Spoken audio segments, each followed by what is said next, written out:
Hallelujah. Hallelujah. I speak it this word today ये शब्द मैं आज इसलिए कह रहा हूँ, because it means praise the Lord इसका अर्थ यह है कि परमेश्वर की स्तुति हो and praise to God alone. और केवल केवल ही परमेश्वर की स्तुति हो। And this word has been misinterpreted and made fun of.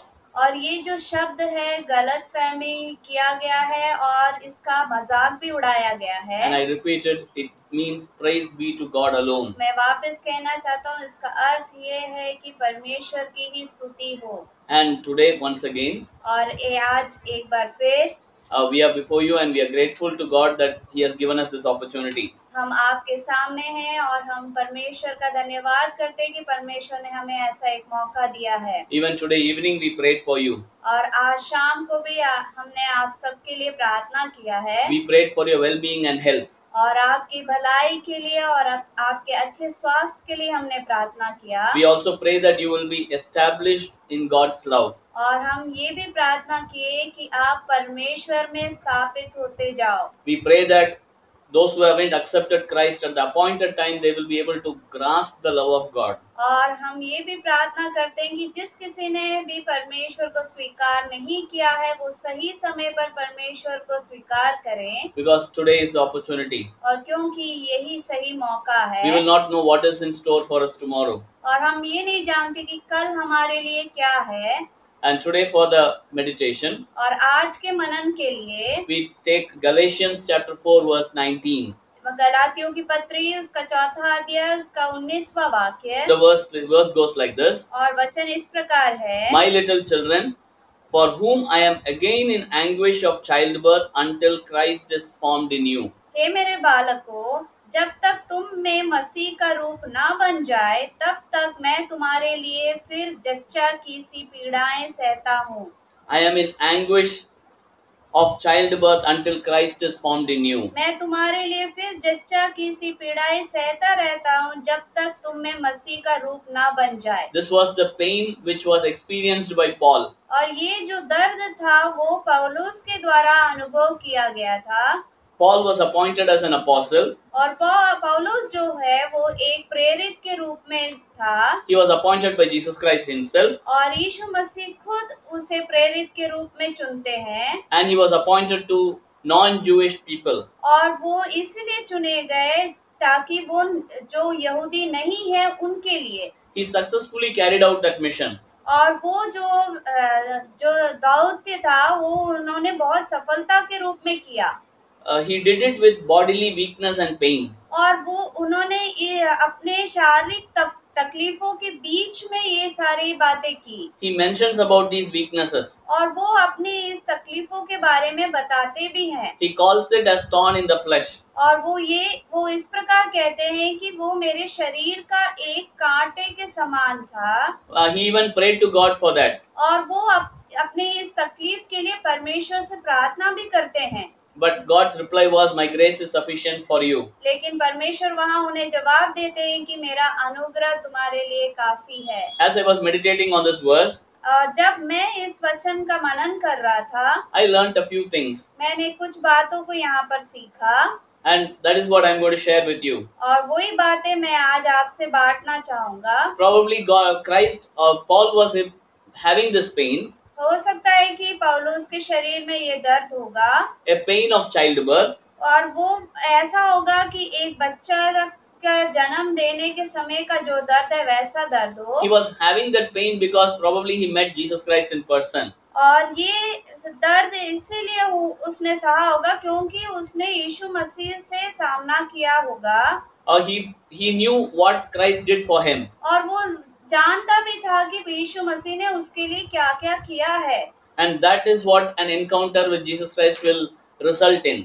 और यही होता है फल यदि यीशु मसीह से सामना होता है तब। Whoever meets Jesus Christ, जो कोई यीशु मसीह से मिलता है, he understands the sacrifice of Jesus Christ. वो समझ जाता है यीशु मसीह के उस बलिदान को। And once you encounter Jesus Christ, और जब आप एक बार यीशु मसीह का सामना करते हो, who understands the love of Jesus Christ, जो उसके प्रेम को समझ जाते हैं, like Paul, और पौलुस की तरह, they are ready to sacrifice their life.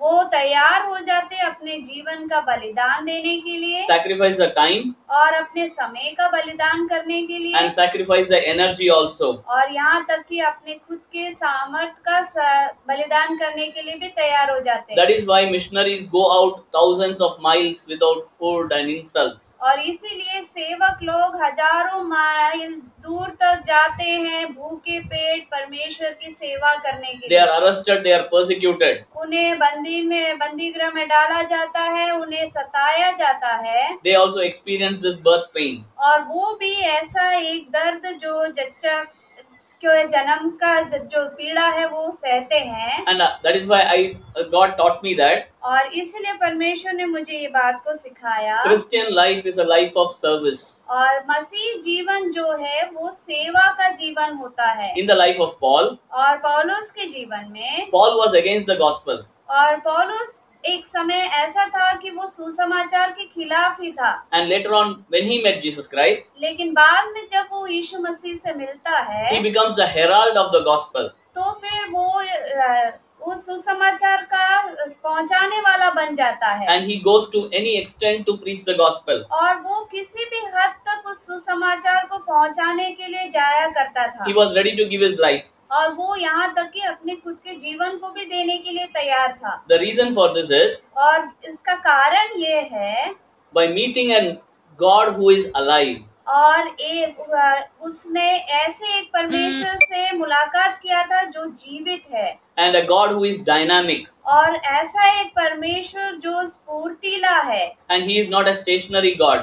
और वो ऐसा परमेश्वर नहीं है जो स्थिर है या स्तंभित है। That is why I told you, और इसीलिए मैंने कहा when you meet Jesus Christ, जब आप यीशु मसीह से मिलते हैं you become a dynamic person. आप एक स्फूर्तिले मनुष्य बन जाते हैं You become a living person. और आप एक जीवित मनुष्य बन जाते हैं Because you are interacting with the living God who can speak. क्योंकि आप एक ऐसे परमेश्वर से वार्तालाप करते हैं वो जो बातें करता है और वो जीवित है।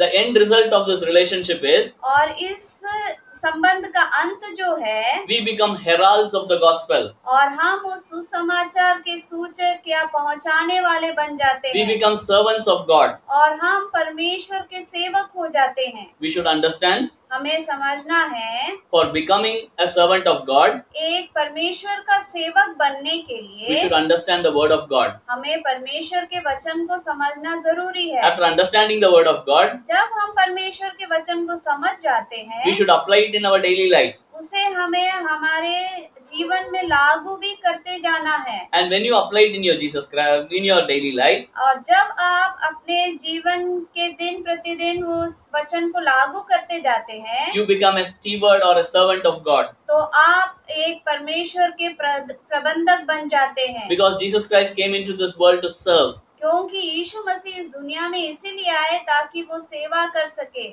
And to serve, not to be served upon. और ना कि किसी से सेवा ले। He came as a servant leader. और ये वो एक सेवक के लीडर के रूप में आए। A servant leader, a leader who, a servant who, he was a leader at the same time as servant. वो एक लीडर भी थे साथ साथ में वो एक सेवक भी थे। Bible records that. और बाइबल इस बात को कहता है। And my dear brothers and sisters, इसलिए हे मेरे प्रिय भाई बहनों, Bible is written in languages that we can understand. और बाइबल सारे भाषाओं में लिखा गया ताकि हम इसे समझ सके। This is not a hidden word. और ये कोई गुप्त में रखा हुआ वचन नहीं है। It is available even today. और आज भी ये उपलब्ध है। The very purpose of it being translated into different languages is that we understand it.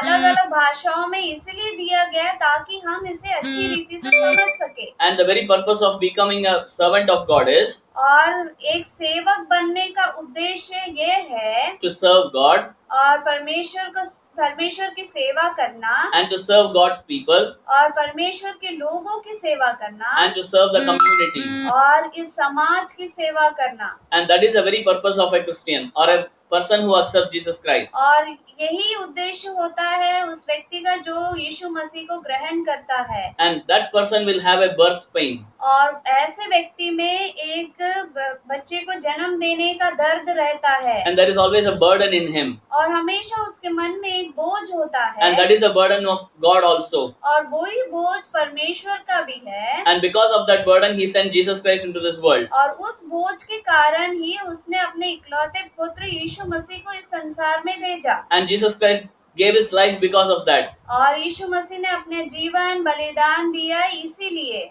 And a living God only can do that. और एक जीविता परमेश्वर ही ऐसा कर सकता है Just imagine we are a body.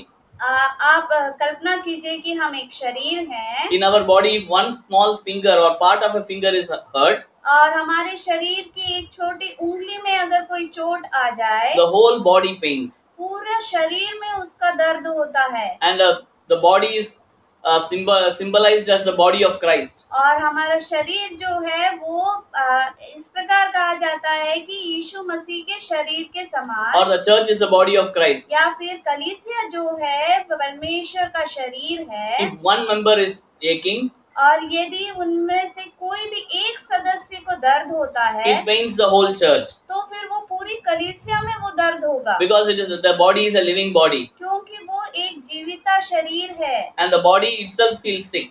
और वो शरीर पूरे को उसका अवस्था वो समझ में आ गई या वो दर्द Yes. महसूस होगा And that is why Paul writes to the church in Galatians. और इसीलिए पौलुस गलातियों की कलीसिया को लिखते हैं Because Paul preached the word of God there. क्योंकि पौलुस वहाँ पर परमेश्वर के वचन को प्रचार करता है And they also accepted it. और उन्होंने इस सुसमाचार को ग्रहण भी किया था And when he preached the gospel, और जब वो सुसमाचार का प्रचार करते he हैं had bodily ailments. उसके शरीर में बहुत से दर्द थे People accepted that also. और उस दर्द को भी लोगों ने समझा और ग्रहण किया And he also writes that और वो ये भी लिखते हैं the Galatian church accepted him as an angel of God. और उस समय भी गलातियों की कलीसिया ने उन्हें परमेश्वर के दूत के रूप में ग्रहण किया And at the same time, और उसी समय or after some time, और कुछ समय बाद people did not want him, or want to accept his teachings.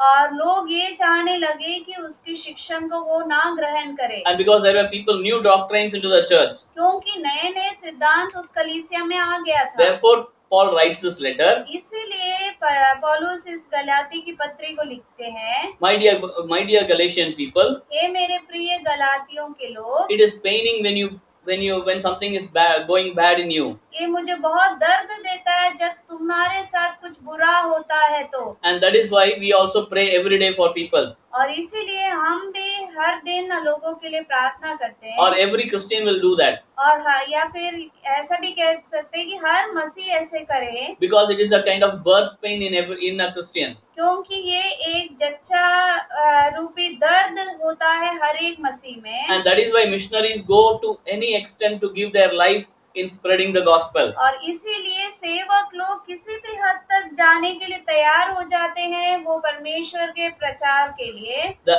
indicator or a symptom for being a Christian is और जो सूचक जो होता है एक मसीह का ये होता है to be burdened for for souls एक बोझ उनके हृदय में होना दूसरे आत्माओं के लिए and to serve others. और ताकि दूसरों की सेवा कर सके You know to what extent? और आप जानते हैं कि किस हद तक Till Christ is formed in the other person. तब तक वो प्रचार करते हैं जब तक यीशु मसीह उनके हृदय में जन्म ना ले ले Next time when you see a Christian, जब आप अगली बार एक मसीह से मिलते हैं it is easy to find out whether he is a Christian. आप आसानी से उसको पहचान सकोगे कि यदि क्या कि वो मसीह है कि नहीं Does he have a burden for the souls? क्या उसके अंदर एक बोझ है आत्माओं के लिए Does he preach the gospel such that the other person becomes like Christ? और वो इस प्रकार समाचार को बताता है कि नहीं कि दूसरे व्यक्ति में भी यीशु मसीह का जन्म हो जाए Or Christ is fully formed in the other person? या फिर वो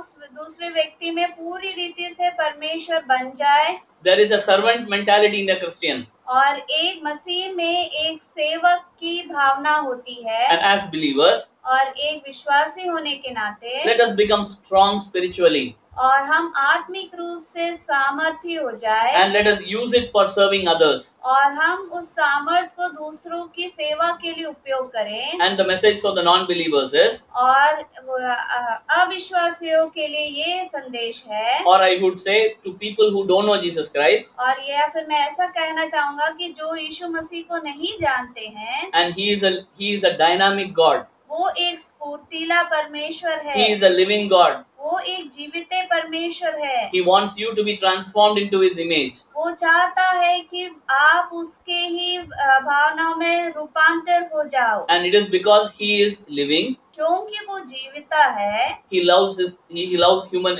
us, और वो हमसे प्रेम रखता है, and he speaks to us. और वो हमसे वार्तालाप करता है। He longs to speak to us, वो इच्छा रखता है हमसे बातचीत करने and की, that is why he gave his life for this world. और इसीलिए उसने अपने जीवन को दिया इस संसार के लिए। And hallelujah, he gave the life for you and me. Hallelujah कि परमेश्वर ने आपके लिए और मेरे लिए अपना जीवन दिया। And it is my prayer that we grow spiritually strong. और ये मेरी प्रार्थना है कि हम आत्मिक रूप से आगे बढ़ते जाए। We come to an understanding of a dynamic God. और हम एक समझ में आ जाए कि एक ऐसा स्फूर्तिला परमेश्वर है। We serve a living God. और हम ये समझ ले कि हम एक जीवित परमेश्वर की सेवा कर रहे हैं। We serve in such a way that Christ will be formed in the other person. हम इस प्रकार से सेवा करते हैं ताकि दूसरे व्यक्ति के हृदय में भी यीशु मसीह जन्म ले ले। May God bless us with His word. परमेश्वर इन वचनों से हमें आशीषित करे। Amen. आमीन।